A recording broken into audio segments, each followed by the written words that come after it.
Hello students, today I am going to start next video lecture of the electrostat.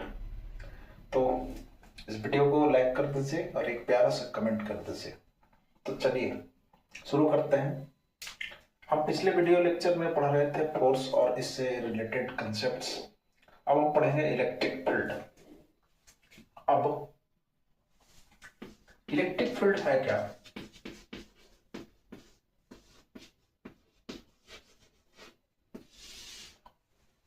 जैसे कोई भी charge है, मान लिया जाए कोई क्यू चार्ज है, तो क्यू चार्ज के चारों ओर कोई स्पेस में हम कोई दूसरा चार्ज लाए, मान लिया जाए कि क्यू नॉट चार्ज को लाए, तो यह क्यू नॉट चार्ज एक फोर्स एक्सपीरियंस करेगा, मतलब फोर्स महसूस करेगा।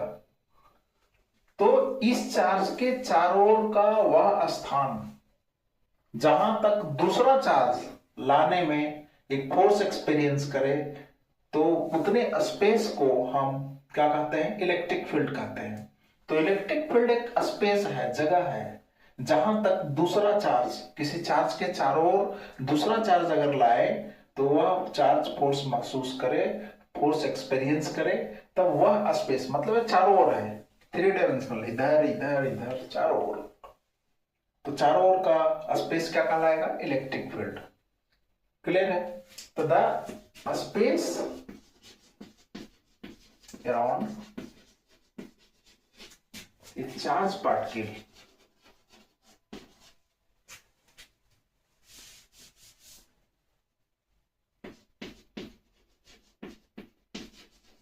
up to which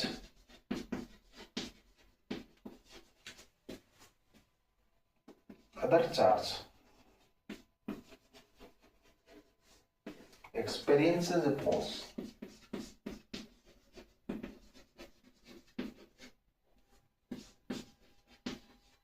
is called electric field.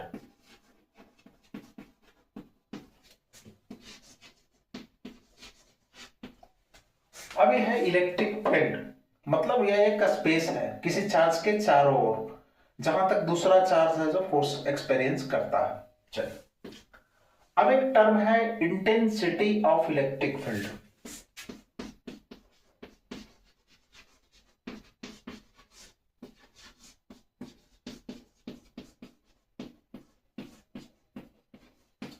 यह एक फिजिकल क्वांटिटी है, और एक कैसा फिजिकल क्वांटिटी है? तो वेक्टर क्वांटिटी है।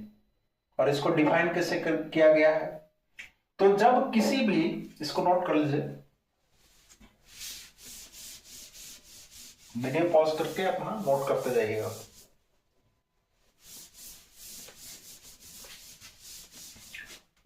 अब इंटेंसिटी ऑफ इलेक्ट्रिक फील्ड है क्या? तो जैसे कोई क्यू चार्ज है, क्यू चार्ज के चारों ओर इलेक्ट्रिक फील्ड है, मतलब वह जगह जहां पे दूसरा चार्ज हम लाए तो एक फोर्स एक्सपीरियंस करें। तो मान लिया जाए कि यहां पे कोई चार्ज लाए हैं क्यू नॉट, तो एक फोर्स एक्सपीरियंस करेगा। कितना करेगा? मान लिया जाए कि इसके बीच का जो डिस्टेंस है वो आर है। अगर ये एयर है, एयर में है रखा हुआ चार्ज, तो इस पे फोर्स इस डायरेक्शन में मान लिया जाए एफ फोर्स लग रहा है। ठीक है? कितना फोर्स लग रहा है? एफ। तो किसी पॉइंट पे, पी पॉइंट पे, यूनिट चार्ज पे जितना फोर्स लगता है उतने फोर्स को उस पॉइंट पे हम इंटेंसिटी ऑफ इलेक्ट्रिक फील्ड कहते हैं। तो किसी इलेक्ट्रिक फील्ड में यूनिट चार्ज पे लगा गया फोर्स, यूनिट चार्ज पे जितना फोर्स लगेगा उतने फोर्स को हम उस पॉइंट पर क्या कहेंगे? इलेक्ट्रिक फील्ड कहेंगे। यहां पे इलेक्ट्रिक फील्ड और intensity of electric field, electric field जो है वह स्पेस है, यह एक जगह है, लेकिन इंटेंसिटी ऑफ इलेक्ट्रिक फील्ड क्या है? यह एक फिजिकल क्वांटिटी, वेक्टर क्वांटिटी है। वह क्या है कि किसी इलेक्ट्रिक फील्ड में अगर किसी पॉइंट चार्ज को रखें तो वह एक फोर्स एक्सपीरियंस करेगा, लेकिन जब यूनिट पॉइंट चार्ज जितना फोर्स महसूस करे, एक्सपीरियंस करे, उतने फोर्स को हम उस पॉइंट पे इलेक्ट्रिक फील्ड का इंटेंसिटी कहते हैं, या इंटेंसिटी ऑफ इलेक्ट्रिक फील्ड कहते हैं। अब एक कंफ्यूजन यहां पे हमेशा बना रहता है, सारे किताब में हर जगह आपको ये टर्म हिडन होगा इलेक्ट्रिक फील्ड ही लिखा रहता है। तो ये चीज ध्यान दीजिएगा कि हर जगह इलेक्ट्रिक फील्ड सिर्फ लिखा रहेगा, इंटेंसिटी ऑफ इलेक्ट्रिक फील्ड हर जगह यूज नहीं होता है। तो इलेक्ट्रिक फील्ड जहां पे यूज हो वहां पे आप समझिए इंटेंसिटी ऑफ इलेक्ट्रिक फील्ड, ना कि वो स्पेस। ठीक है, तो हम भी अगर बोलेंगे कि इलेक्ट्रिक फील्ड मतलब intensity of electric field, clear है। तो अब हम इंटेंसिटी ऑफ इलेक्ट्रिक फील्ड कहते हैं, किसको लिखा देते हैं।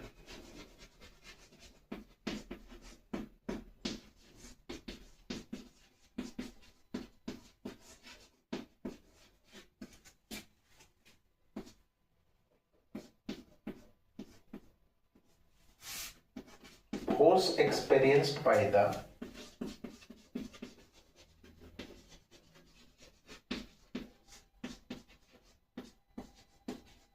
unit positive charge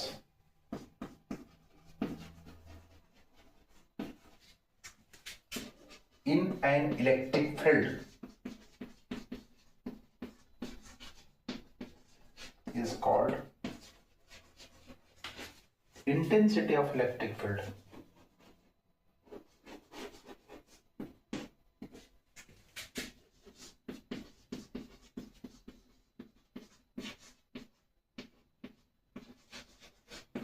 अब यहां पे देख लीजिए कि क्यू नॉट चार्ज जो है एक फोर्स एक्सपीरियंस कर रहा है। क्यू नॉट चार्ज जो है, क्यू नॉट चार्ज कितना फोर्स एक्सपीरियंस कर रहा है, एक फोर्स एक्सपीरियंस कर रहा है।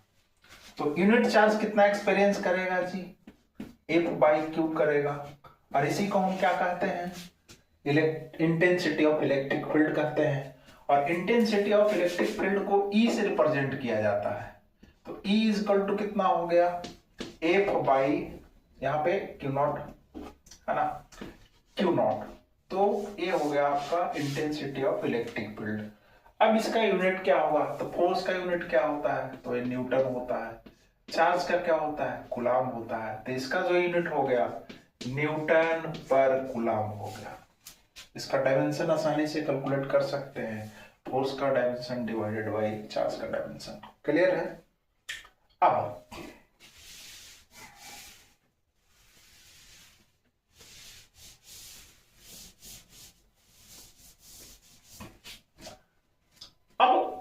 मान लिया जाए कि कोई इलेक्ट्रिक फील्ड है और हम कंफ्यूज हो रहे हैं, कुछ नहीं करना है। इस पॉइंट पे मान लिया जाए पी पॉइंट पे, यहां पे हमें इलेक्ट्रिक फील्ड कैलकुलेट करना है।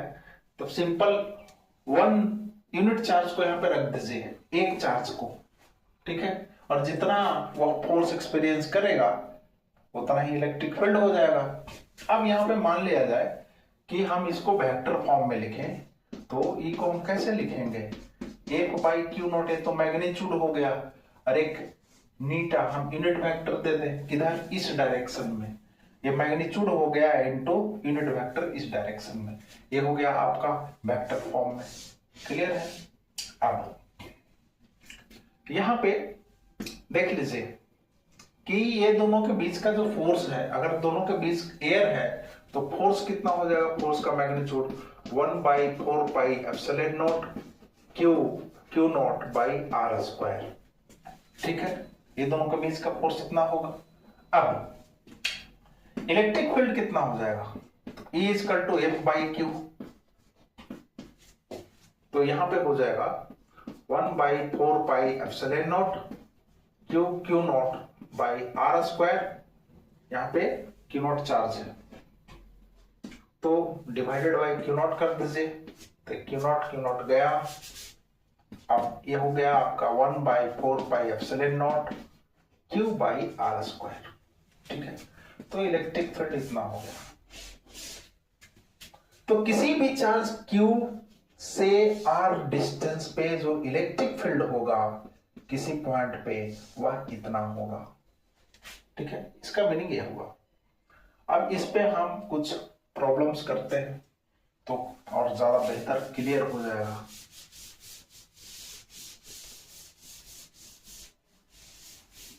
वीडियो पॉज करके अपना लिखते जाइएगा।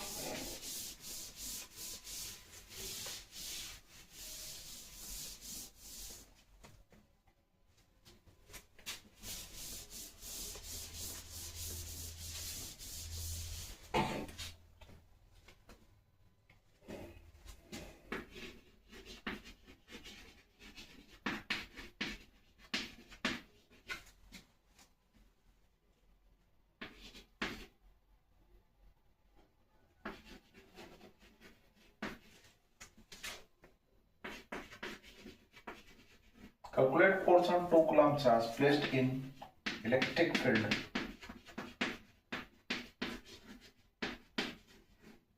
of magnitude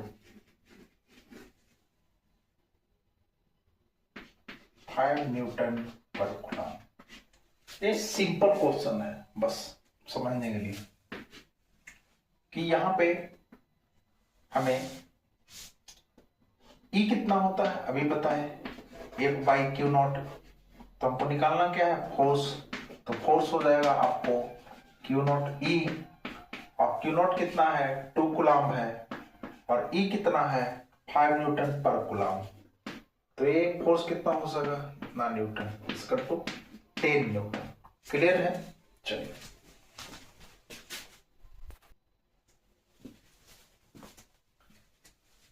मान लिया जाए कि इलेक्ट्रिक फील्ड है आपका 2 इंटू 10 का पावर 5 न्यूटन पर कूलम्ब। अब पूछ रहा है कि कोई इलेक्ट्रॉन है तब उस पर फोर्स किधर लगेगा। तो मान लिया जाए कि इलेक्ट्रिक फील्ड ऐसे है, इस डायरेक्शन में है इलेक्ट्रिक फील्ड। इलेक्ट्रिक फील्ड मतलब इंटेंसिटी ऑफ इलेक्ट्रिक फील्ड। अब कोई भी चार्ज अगर क्यू रहेगा तब इसी डायरेक्शन में फोर्स लगेगा, मतलब पॉजिटिव चार्ज रहेगा तो इलेक्ट्रिक फील्ड के डायरेक्शन में फोर्स लगेगा। अगर नेगेटिव चार्ज है तो उसके अपोजिट डायरेक्शन में फोर्स लगेगा। कितना फोर्स लगेगा, तो फोर्स लगेगा क्यू ई के बराबर।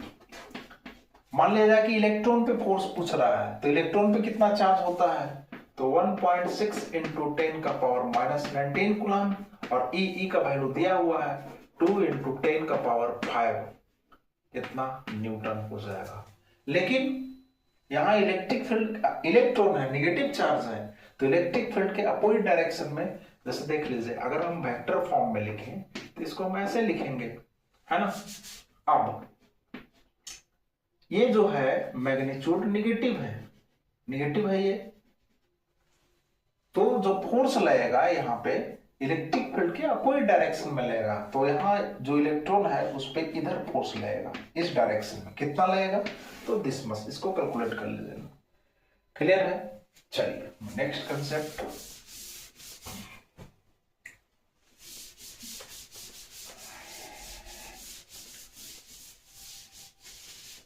Electric field just as a force है। फोर्स कितने पे है, तो 1 यूनिट चार्ज पे है, 1 कूलम्ब चार्ज पे फोर्स है, और ये कुछ नहीं है। जैसे हमें कैलकुलेट करना है, चार्ज रखा हुआ है यहाँ पे, यहाँ पे, यहाँ पे, यहाँ पे, तो यहाँ पे इलेक्ट्रिक फील्ड पूछ रहा है किसके कारण, ये तीनों चार्ज के कारण है। तो सिंपल जैसे हम फोर्स किए थे किस,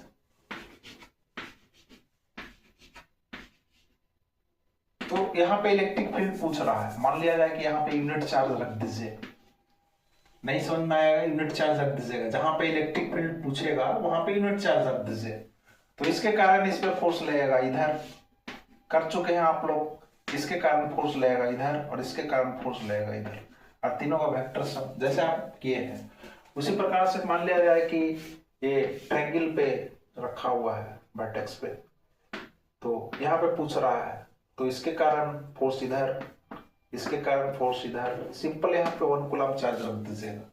ऑलरेडी आप लोग कर चुके हैं तो ये सब करने की जरूरत है नहीं।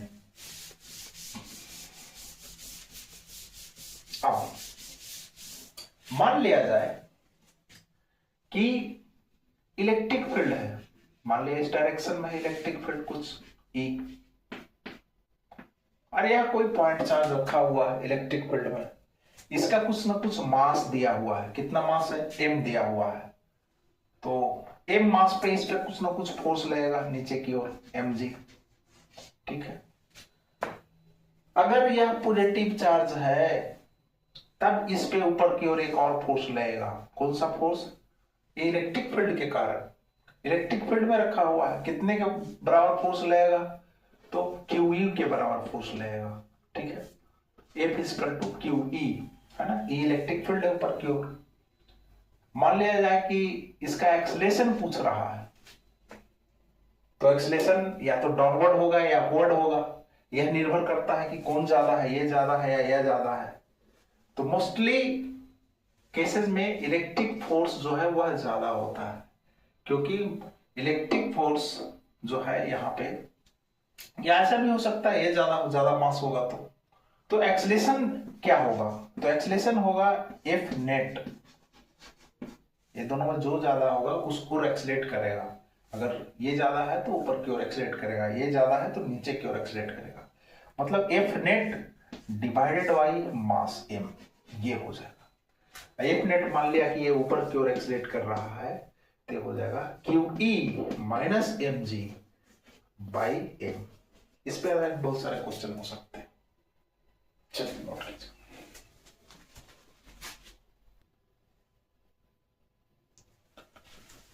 तो बच्चे एक चार्ज है जिसका मास है 2 मिलीग्राम, है ना, hanged in air of electric field strength 4 volt पर मीटर। अब यहाँ पे देख लीजिए, यह जो यूनिट है वह चेंज है इलेक्ट्रिक फील्ड का, तो इलेक्ट्रिक फील्ड का ये भी यूनिट होता है वोल्ट पर मीटर, है ना।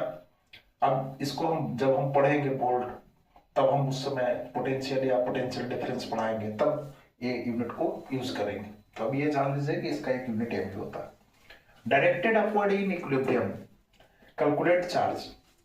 तो मान लिया जाए कि यह इलेक्ट्रिक फील्ड है ऊपर की ओर, और यहाँ पे चार्ज है, अभी बताए मास कितना है, कुछ दिया हुआ है मास, नीचे की ओर एक फोर्स लगेगा एम जी, ऊपर फोर्स लगेगा इलेक्ट्रिक फील्ड के कारण एफ, तो इक्विलिब्रियम में है। इसका मतलब जो है यहाँ पे एफ इक्वल टू कितना है, एम जी के बराबर है।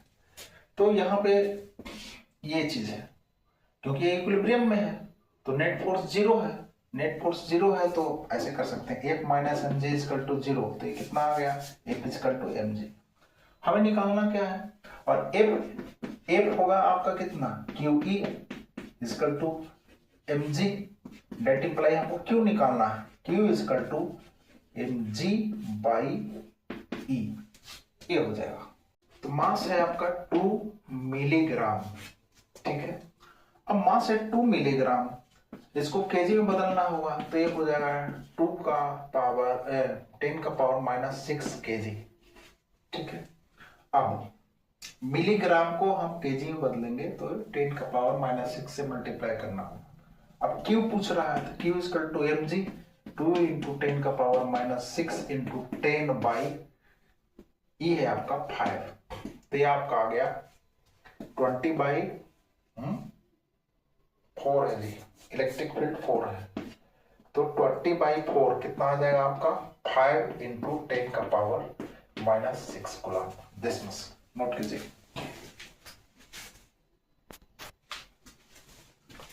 अब है इलेक्ट्रिक लाइन्स ऑफ फोर्सेस, है क्या, तो इलेक्ट्रिक लाइन ऑफ फोर्सेस एक इमेजिनरी लाइन है।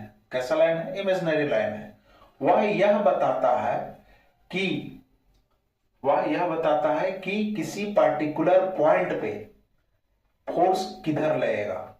कोई भी पार्टिकुलर पॉइंट है, वहां पे कोई चार्ज रखा हुआ है, तो वहां पे फोर्स का डायरेक्शन बताएगा। जैसे कि मान लिया जाए कि यहां पे कोई चार्ज है Q, और यहां पे चार्ज है Q माइनस Q, ठीक है। यहां पे हम कोई Q नॉट चार्ज लाए, यहां पे Q नॉट चार्ज लाए, तो इस पे फोर्स किधर लगेगा, इस फोर्स पे। तो यहाँ पे कुछ ड्रा है नहीं, कोई इलेक्ट्रिक फील्ड का लाइन है नहीं, कुछ लाइन वगैरह है नहीं, कहां बता रहा है कुछ। तो यहाँ पे ऑब्वियसली इस चार्ज के कारण फोर्स किधर लगेगा, इस चार्ज के कारण फोर्स किधर लगेगा, और इस चार्ज के कारण इस पे फोर्स किधर लगेगा, तो इस डायरेक्शन में लगेगा। ऐसे ये इसको अट्रैक्ट करेगा, ये इसको रिपेल करेगा, तो नेट फोर्स जो है कहीं इस डायरेक्शन में होगा जी। तो इलेक्ट्रिक लाइन ऑफ फोर्स जो है ना, ऐसे होता है, इस तरह से। अब इसका मीनिंग क्या हुआ, तो किसी पार्टिकुलर पॉइंट पे, ये जो कर्व हम बनाए हैं, किसी पार्टिकुलर पॉइंट पे फोर्स का डायरेक्शन बताएगा। कैसे बताएगा, ये तो कर्व है भाई, फोर्स का डायरेक्शन किधर है, तो किसी पॉइंट पे इस पे टेंजेंट खींच दीजिए, यहां पे ऐसे, यहां पे इस डायरेक्शन में, यह चार्ज अगर यहां पे आएगा तो इस डायरेक्शन में फोर्स लगेगा। तो यह जो कर्व है वह यह बताता है उसका जो टेंजेंट डायरेक्शन में है किसी पर्टिकुलर पॉइंट पे किसी पर्टिकुलर चार्ज पे फोर्स बताता है। तो इलेक्ट्रिक लाइन ऑफ फोर्स क्या है? तो इलेक्ट्रिक लाइन ऑफ फोर्स एक इमेजिनरी लाइन है जो यह किसी पॉइंट पे किसी कोई भी इलेक्ट्रिक फील्ड में किसी पॉइंट पे वह चार्ज पे जो चार्ज है टेस्ट चार्ज मतलब कोई भी चार्ज ले लीजिए पॉजिटिव चार्ज छोटा सा उसको टेस्ट चार्ज कहते हैं टेस्ट के लिए। तो उस पर फोर्स किस डायरेक्शन में लगेगा ये यह बताता है। तो electric line of forces is a imaginary line सबसे पहले बात जो यह बताता है किसी पर्टिकुलर पॉइंट पे किसी चार्ज पे फोर्स किस डायरेक्शन में बताएगा। ठीक है तो it is an imaginary line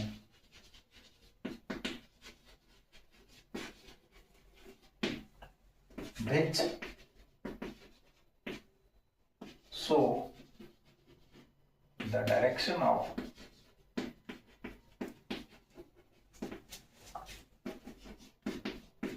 force उसके and force and electric field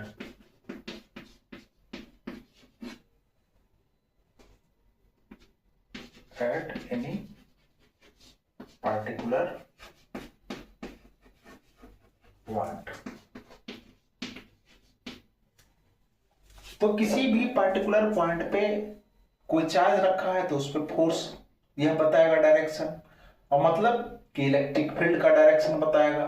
तो यह एक इमेजिनरी लाइन है जो शो करता है डायरेक्शन ऑफ फोर्स या इलेक्ट्रिक फील्ड को, है ना। तो मान लिया जाए कि यहाँ पे दो चार्ज है अभी बताया मैंने Q और माइनस Q। तो यहाँ पे जो इलेक्ट्रिक फील्ड का डायरेक्शन होगा वो इधर होगा। ठीक है और अगर यहाँ पे कोई Q नॉट चार्ज रखा हुआ है तो फोर्स इधर लगेगा। अब इसको इलेक्ट्रिक लाइन ऑफ फोर्स क्यों कहा गया, इलेक्ट्रिक लाइन से क्यों नहीं कहा गया, एक बड़ा सवाल है।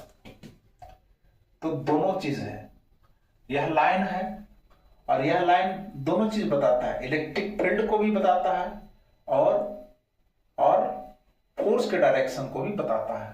तो इलेक्ट्रिक फील्ड लाइन है ये और फोर्स लाइन भी है तो इसलिए इलेक्ट्रिक लाइन ऑफ फोर्सेस कहा गया है इसको।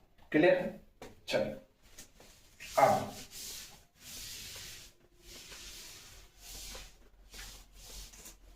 अब मान लिया जाए कि कोई Q चार्ज है और कोई चार्ज नहीं है स्पेस में, तब इलेक्ट्रिक लाइन ऑफ फोर्स कैसे खींचा जाएगा। तो सबसे पहली बात कि electric line of force initiate कहां से होता है, तो पॉजिटिव चार्ज से होता है। Electric line of forces positive charge से इनिशिएट होता है। Electric line of forces initiate from positive charge and terminate on negative charge। इसका मतलब क्या हुआ, मान लिया Q चार्ज है और कोई भी नेगेटिव चार्ज नहीं है, यहां इनिशिएट कहां से होगा तो पॉजिटिव चार्ज से होगा, टर्मिनेट कहां होगा नेगेटिव चार्ज नहीं है तो टर्मिनेट इंफिनिट पे होगा। तो यहां पे इलेक्ट्रिक लाइन ऑफ फोर्स इस तरह से बनेगा।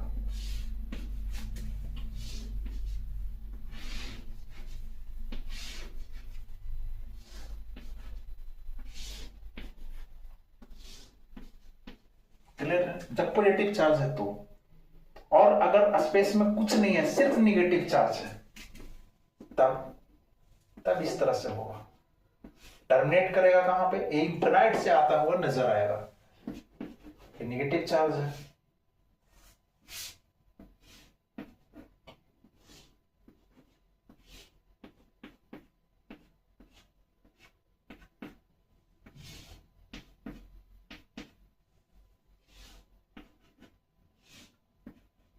इस तरह से तो यहां पे इनिशिएट करेगा पॉजिटिव चार्ज से और टर्मिनेट कहां करेगा नेगेटिव चार्ज पे। अगर कोई चार्ज नहीं है सिर्फ पॉजिटिव चार्ज है तो यह एक लाइन होगा सिंपल, जो इनिशिएट करते हुए कहां से नजर आएगा उस पॉजिटिव चार्ज से और अगर सिर्फ निगेटिव चार्ज है तो ये टर्मिनेट करते हुए नजर आएगा इस तरह से। नेक्स्ट जो है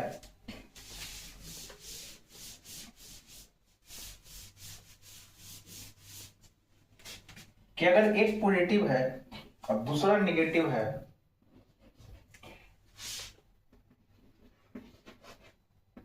तब कैसे होगा? तो सबसे पहली बात कि एक चीज और ध्यान देना है कि यह जो लाइन है वह दो चार्ज के मिलाने वाली जो लाइन है, जैसे ये दो चार्ज है, एक पॉजिटिव चार्ज है, निगेटिव चार्ज है,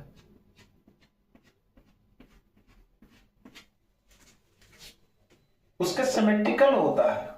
इसका मतलब ऊपर जैसा लाइन बनेगा, अगर हम उसको फोल्ड कर दें, मोड़ दें ऊपर से नीचे, तो जैसा ऊपर बनेगा नीचे वाला जो लाइन है वो एक दूसरे को क्या कर लेगा, मतलब ढक देगा। वो ऊपर का जो लाइन है और नीचे का लाइन है उसको मोड़ दें तो नीचे वाले लाइन पे ऊपर वाला लाइन आ जाएगा। इस तरह से सिमेट्रिकल होता है।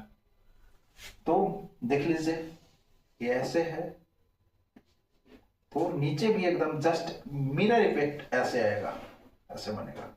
मिरर इफेक्ट होता है। यहाँ पे अगर हम मिरर रख दें यहाँ पे नीचे, तो यह ऊपर वाला जो है और नीचे वाला का इमेज मिरर में बन जाएगा। ठीक है, तो इसको कहते हैं मिरर इफेक्ट। तो सिमेट्रिकल होता है लाइन ज्वाइनिंग के। अब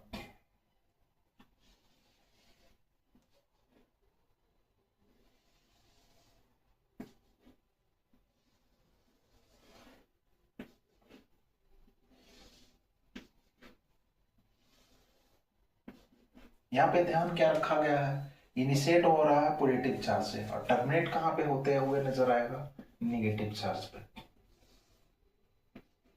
और ये भी ध्यान देना है कि यह सिमेट्रिकल होना चाहिए इस लाइन के word.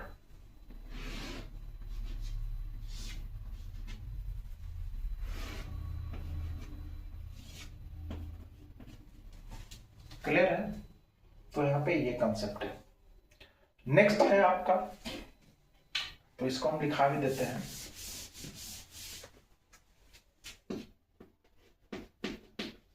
Line of forces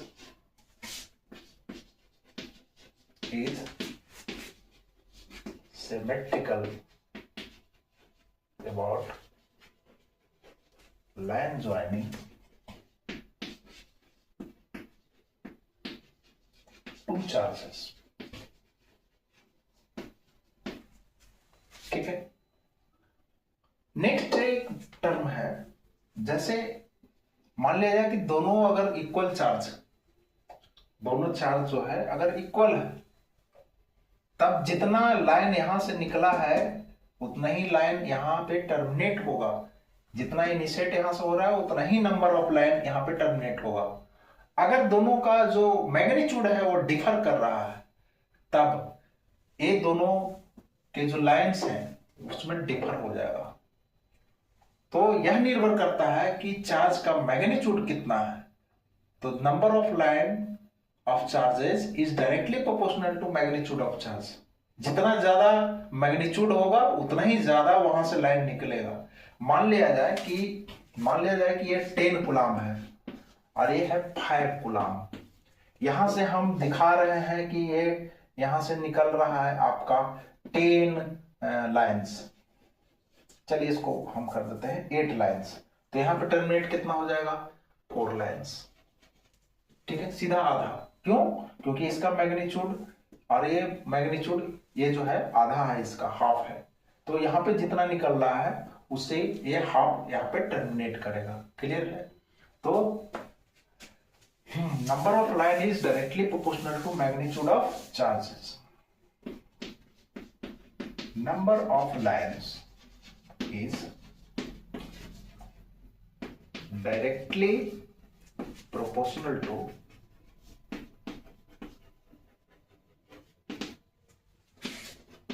magnitude of charge।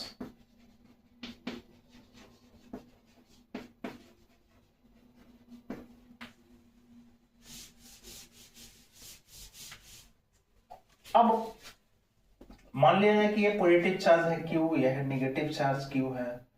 ठीक है, यहां पे इलेक्ट्रिक लाइन ऑफ फोर्स या इलेक्ट्रिक फील्ड का डायरेक्शन इधर होगा, है ना। अब यहाँ पे इलेक्ट्रिक फील्ड का या फोर्स का जो डायरेक्शन है पर्टिकुलर डायरेक्शन में होगा, दो डायरेक्शन में नहीं होगा, ठीक है। तो यहाँ पे इस तरह से इलेक्ट्रिक फील्ड लाइंस बनेगा। तो इस पॉइंट पे इसका टेंजेंट इधर खींचे। अब हम कहें कि नहीं फोर्स इधर भी होगा और इधर भी होगा, तो ये संभव नहीं है। क्लियर है? तो इसलिए इसी से बना है कि electric line of force cut नहीं करता है। अब मान लिया जाए इस पॉइंट पे इलेक्ट्रिक लाइन ऑफ फोर्स दो डायरेक्शन में कट कर रहा है ऐसे, तो यहाँ पे इलेक्ट्रिक फील्ड दो डायरेक्शन में हो जाएगा, एक इधर एक इधर, जो होता नहीं है। जब भी होगा तो इलेक्ट्रिक फील्ड एक डायरेक्शन में होगा, तो इसलिए electric line of force cut नहीं करता है।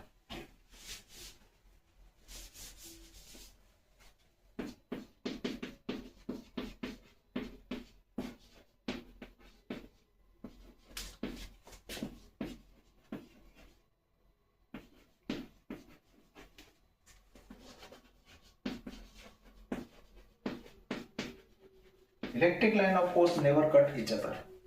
क्लियर है? अब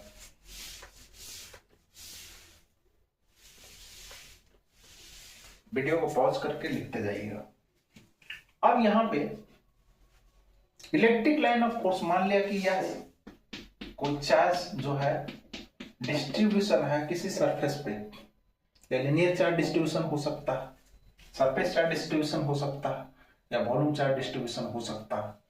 तब इलेक्ट्रिक फील्ड जो है सरफेस के परपेंडिकुलर होगा।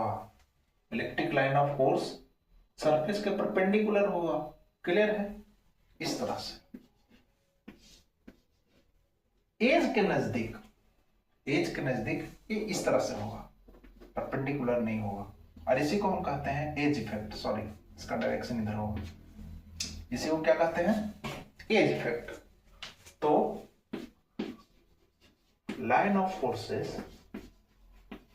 is perpendicular to charge distribution या surface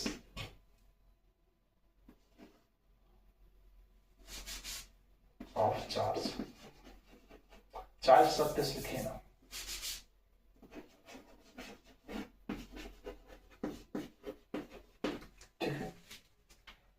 और एज के नजदीक जो है यह इस तरह से होगा, तो इसी को हम कहते हैं एज इफेक्ट। ये पॉजिटिव चार्ज है, इसलिए यहां पे अगर नेगेटिव चार्ज की बात किया जाए तो ये टर्मिनेट होते हुए नजर आएगा, इस पे ऐसे होगा। ठीक है, चलिए इसको नोट कीजिए।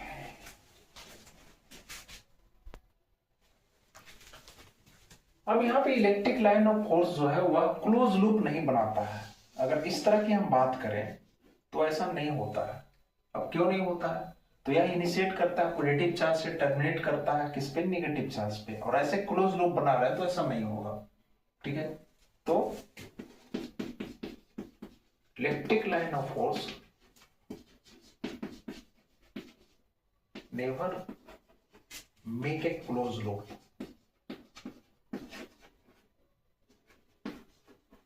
यह क्लोज लूप नहीं बनाता है। तो मान लिया जाए कि इस टाइप का ये है, यह क्लोज लूप नहीं है। देख लीजिए, ये इनिशिएट यहां हो रहा है, टर्मिनेट यहां हो रहा है, ये क्लोज लूप नहीं है। ये दूसरा लाइन है, यहां इनिशिएट हो रहा है, यहां टर्मिनेट हो रहा है, तो इसको हम क्लोज लूप नहीं कहेंगे। क्लोज लूप ये है, इस तरह से बन रहा है, क्लोज लूप है। तो ये ऐसा नहीं होता है। क्लियर है?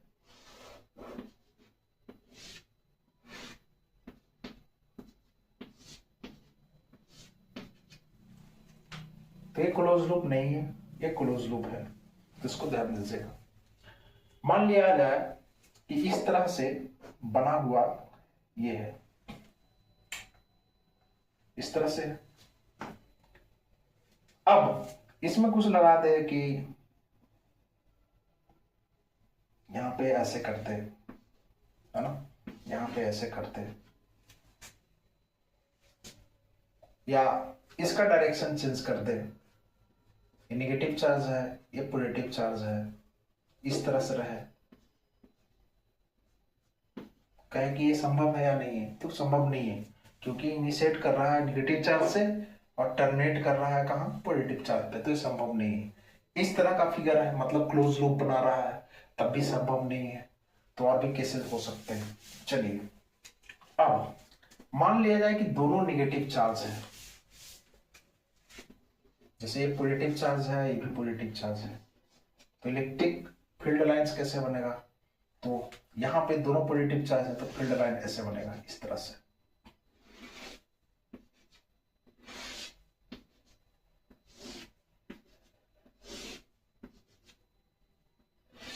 देखिए दोनों का मैग्नीट्यूड इक्वल है, तो नंबर ऑफ लाइंस जो है वो इक्वल होंगे। हमने 3 अभी बनाया है, 3 3,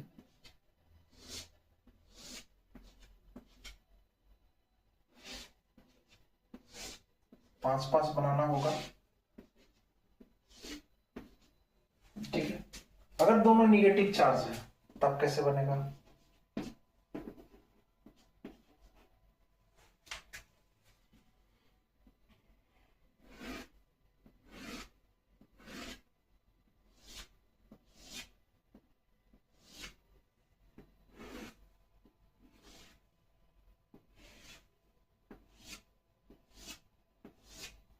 ध्यान ये देना है कि यह जो लाइन ज्वाइनिंग है सिमेट्रिकल होगा, मतलब ये ऐसे हम मोड़ दें तो क्या होगा, यहाँ पे निगेटिव चार्ज है तो लाइंस जो है यहाँ पे टर्मिनेट होते हुए नजर आना चाहिए, इस तरह से।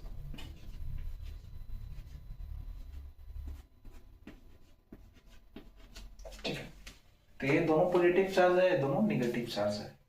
अगर दोनों इक्वल मैग्नीट्यूड का है तो नंबर ऑफ लाइंस इसमें जितना होगा उतना ही इसमें होगा, ठीक है। तो इसमें और भी थोड़ा बहुत कंसेप्ट्स हैं, तो उसको बताएंगे नेक्स्ट वीडियो में, तो बने रहें जेके सर के साथ नेक्स्ट वीडियो के लिए। चलो।